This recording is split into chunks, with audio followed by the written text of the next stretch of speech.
The hot wind blew across the cracked earth, lifting small clouds of dust that danced in the dry air. The relentless sun beat down on the hardened soil of the backlands, where every plant struggled to survive. Time seemed to stand still, as if the sky had forgotten that land. Miguel walked slowly through the remnants of his crop, running his fingers over the dry leaves of what had once been a promising cornfield. Every brittle leaf that crumbled in his hands felt like a reminder of his helplessness against nature. He lifted his eyes, searching for any sign of clouds. But the endless blue above only echoed his silence. On the porch of their small clay house, Anna, his wife, watched him with concern. Her eyes, once filled with hope, now carried the shadow of fear.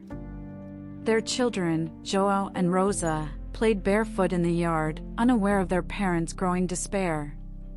They still didn't understand what the absence of rain truly meant. The drought had lasted for months. The river that once wound its way near the village was now nothing more than a thin trickle of muddy water. The animals were thin, and the cattle had begun to die. The entire village felt the weight of the relentless sky. Some neighbors had already left, abandoning their land in search of survival in bigger cities. Others were on the verge of doing the same. But Miguel still held on. Every morning, before the sun rose, he knelt in the yard and prayed. "Lord, you are the master of the heavens and the earth.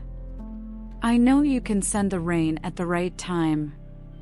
Help us trust, even when everything seems lost." But the days passed, and the sky remained clear. Not a single drop. Not a single sign. Only a silence that tested his faith. That night, as he lay down, Miguel heard Anna sigh beside him. He recognized that sigh. It was the sound of a weary heart. "Miguel," she whispered hesitantly. "How long will we wait?" He remained silent for a moment, feeling the weight of the question. "As long as God wills," he replied, trying to keep his voice steady.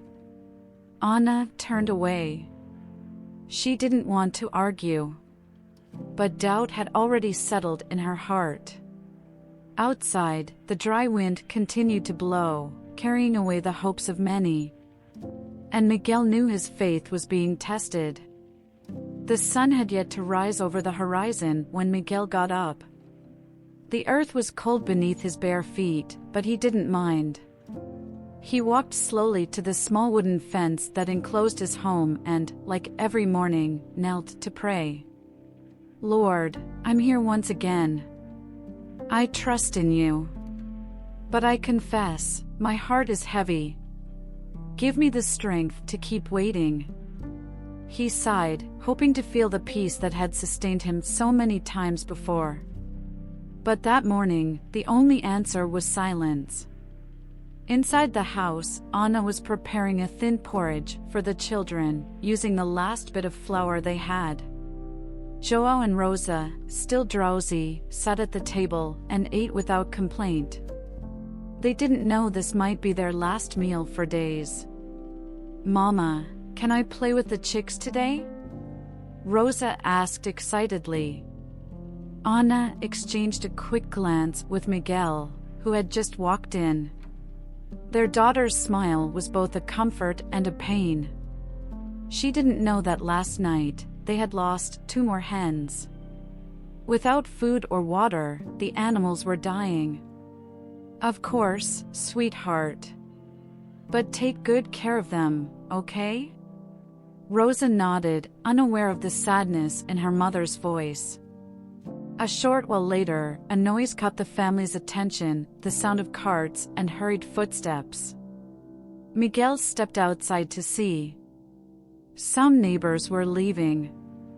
Entire families were packing what little they had and abandoning their homes. "We can't do this anymore, Miguel," one of the men said, stopping beside him. "The drought's getting worse. We have no food left. We're heading to the city to try our luck. Miguel nodded slowly. He understood. But he couldn't bring himself to make that decision. Something deep inside told him he had to stay. "May God go with you," he replied. The man gave him a firm handshake and continued on his way. Miguel stood there, watching the carts disappear into the dry horizon, feeling a knot tighten in his throat. That afternoon, Anna approached him in the yard. "Miguel, we need to talk." He knew what was coming. "I know you have faith. But where is it leading us?" She tried to keep her voice steady, but Miguel could hear the anguish. "The children need to eat. If we stay, we'll starve." Miguel looked up at the sky. The cloudless blue seemed to mock him. "God will provide, Anna." "But when?" Her voice broke. "Miguel, I'm scared." His heart ached. He loved Anna, and he understood her fear. He was tired too. He wondered if his faith was really just stubbornness. But something inside him wouldn't let him give up. That night, long after everyone had fallen asleep, Miguel remained awake. He stared at the simple ceiling of their home, feeling the weight of God's silence. The faith that had always carried him now felt like an ember on the verge of burning out. Dawn brought yet another day of relentless sun. Miguel could feel the heat rising even before getting out of bed. He knew that outside, everything would look the same: the dry ground, the brittle leaves, the animals growing weaker by the day. But that morning, something in the air felt different. He got up without a word and walked to the gate. Anna watched him from the kitchen doorway, her eyes heavy with exhaustion and worry. "Miguel," she called softly. He didn't answer right away. He simply looked around, taking in the empty lands of the neighbors who had already left. He took a deep breath. "The pastor once told me that faith isn't just about waiting, it's also about knowing when to act," he said, still gazing at the horizon. Anna stepped closer. "And what does that mean for us?" Miguel lowered his head. That was the question he didn't know how to answer. He wanted to believe that God would sustain them here, on the land where they had grown up, where they had watched their children take their first steps. But what if God was telling them it was time to leave? The dilemma weighed on him. If they stayed, they might starve. If they left, they might lose everything they had built. In the village, things were getting worse. The little food left was being rationed among the few families still holding on. And there was no promise of relief. The sky remained closed. That afternoon, Miguel went to the church. The small wooden chapel stood empty. He knelt at the altar and closed his eyes. "God, I need an answer. I've trusted you all this time, but I'm running out of strength. What do you want from me?" Silence was his only reply. He stayed there for a long time, waiting. But nothing happened.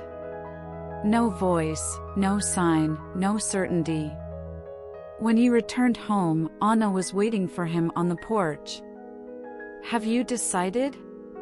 Miguel looked at her, then at their children, playing in the yard, unaware of the weight of this choice.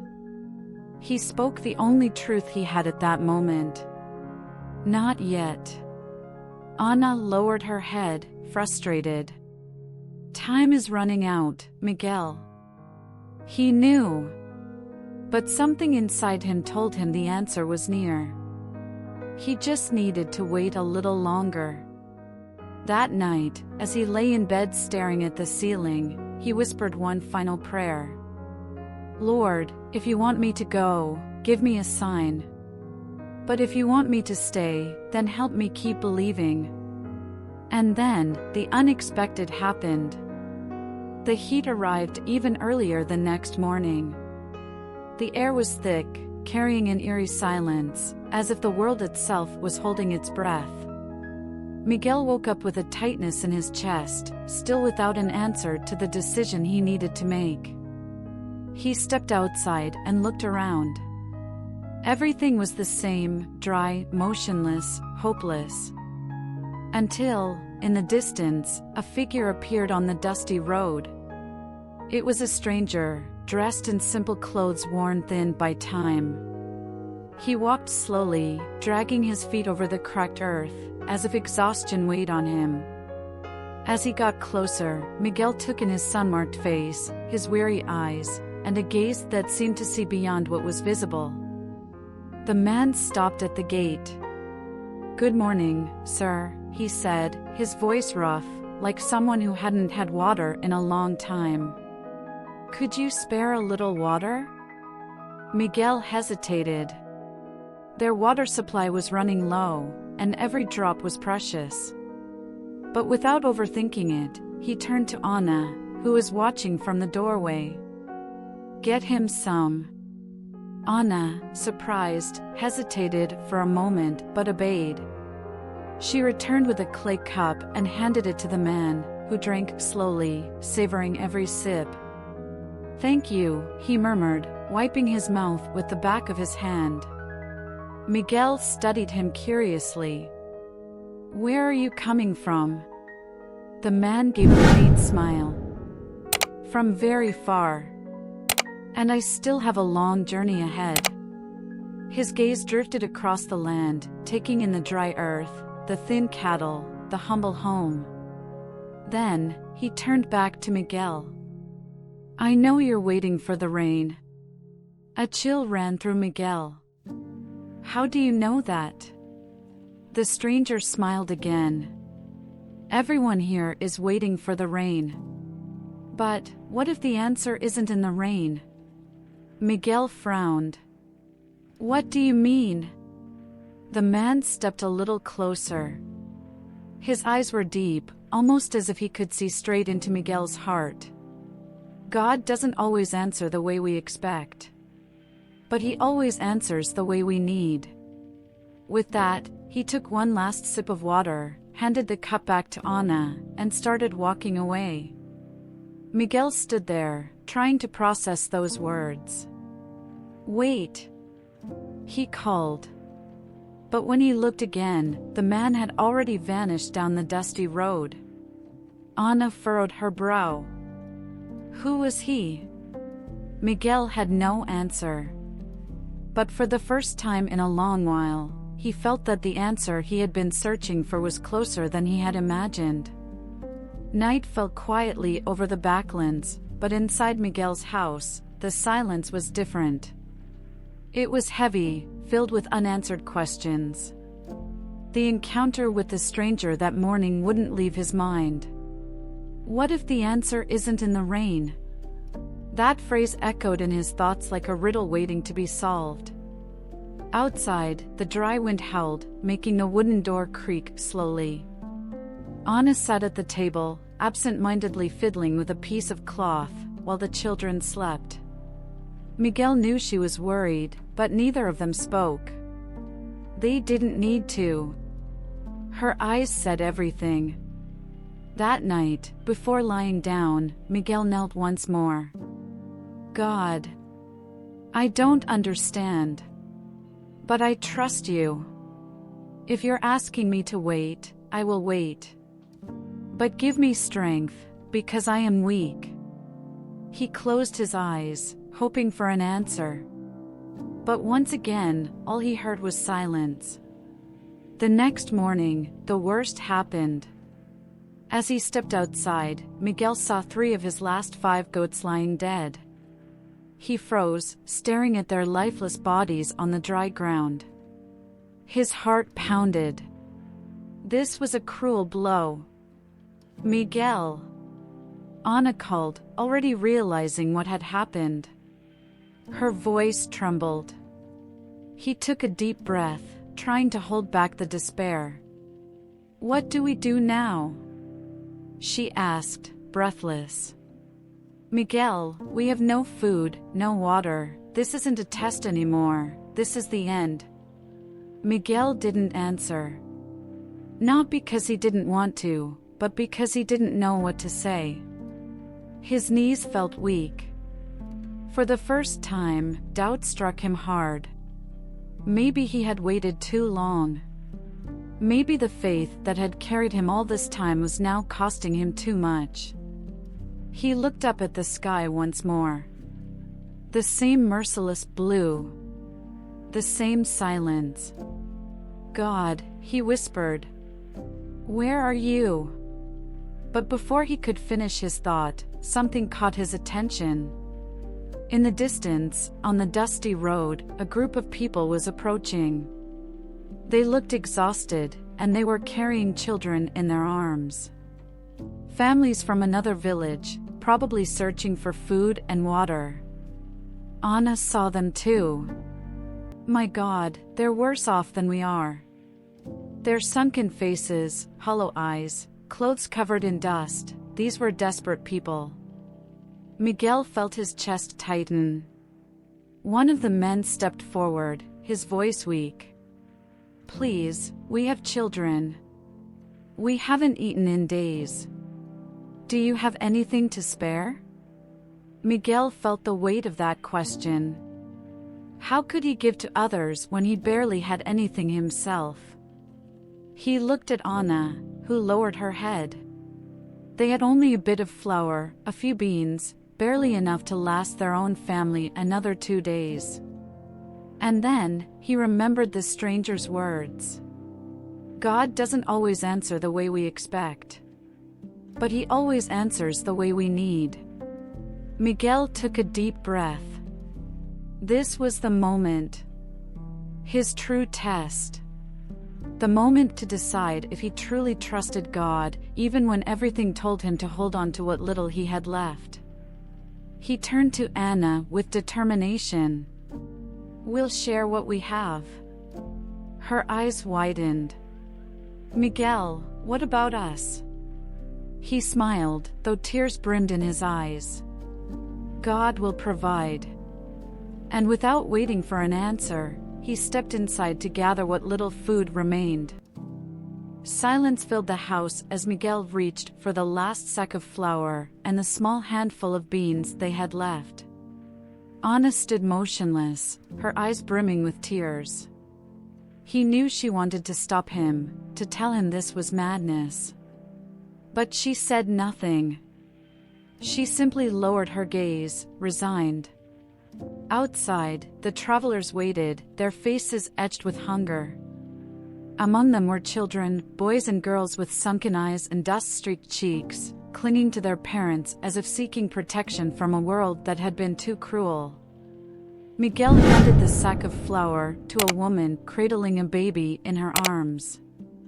She took it with trembling hands, unable to speak for a moment. Her eyes welled up with tears. God bless you, she whispered. Anna stepped forward, holding the beans, and placed them in the hands of an elderly man. He closed his eyes and clutched the food to his chest, as if he had just received a treasure. The group murmured their gratitude, emotion thick in their voices. Then, with one last look of thanks, they continued on their journey. As they disappeared down the road, Anna let out a sob. Miguel, what have we done? Now we have nothing. He took a deep breath. He was afraid too. But deep inside, a strange sense of peace began to take root. We did what was right, he said. Anna shook her head, covering her face with her hands. And now? What will we feed our children? Miguel had no answer. He simply looked up at the sky. The same cloudless blue. But for the first time, he didn't feel alone. A few hours later, as they sat inside, a noise outside made Anna startle. What was that? Miguel furrowed his brow and rushed to the yard. The moment he opened the door, he froze. There, In the middle of the dry, cracked earth, sacks of food were stacked. Beans, rice, flour, enough provisions to sustain them for weeks. Miguel took a hesitant step forward, his eyes wide in disbelief. Anna appeared behind him and, upon seeing the sight, covered her mouth with her hands, unable to hold back her tears. "How?" Her voice broke. Then, in the distance, a wagon approached. It was the village pastor, bringing even more supplies. When he arrived, he stepped down and smiled at the stunned look on Miguel's face. "You helped those families today, didn't you?" Miguel nodded, still speechless. "Well, someone heard about what you did, and wanted to give back." "Who?" Anna asked, her voice trembling. The pastor simply smiled. "God." Miguel felt his chest swell. Tears streamed down his weary face. The rain he had been waiting for never came. But the miracle did. And that day, he finally understood God had never stopped taking care of them. He had just done it in a way they never expected. Word of what had happened to Miguel and his family spread quickly through the village. Some said it was just luck, others called it coincidence. But those who knew Miguel understood the truth, it was God. In the days that followed, Miguel's home became a place of hope for the community. People who had once felt lost began gathering there, to pray, to find strength, and to share what little they had. The fear of hunger still loomed, the drought still gripped the land, but something had changed. Miguel's faith, once seen by many as stubbornness, had become a living testimony. One day, Jose, a neighbor who had left in search of a better life, returned to the village to collect a few things. He was surprised to see that Miguel was still there. "Thought you'd be gone by now," he said, crossing his arms. Miguel smiled. "Thought the same about you." Jose sighed, kicking a small rock on the dry ground. "So, did the rain ever come?" Miguel looked up at the sky. There were still no clouds. No sign of change in the weather. But deep inside, he knew now that the answer wasn't in the rain. "Not in the way I expected," he replied. Jose frowned. "So what?" "You stayed here waiting for God to act, and in the end, help came from people just like us." Miguel met his friend's gaze and smiled. "Yes, and don't you think it was God who moved those people?" Jose fell silent. He had never thought of it that way. That night, Miguel gathered his family and a few neighbors for prayer. For the first time, they didn't just pray for rain. They prayed in gratitude. Grateful for the food that had never run out. For the people who had helped. For the faith that, despite the doubts, had remained strong. And deep down, Miguel knew the rain would come. In its own time. The days passed, and Miguel continued his routine, but something inside him had changed. Before, he had waited anxiously for the rain, as if his survival depended solely on it. Now, he understood, God had his own ways of working. The village, once marked by despair, began to rebuild.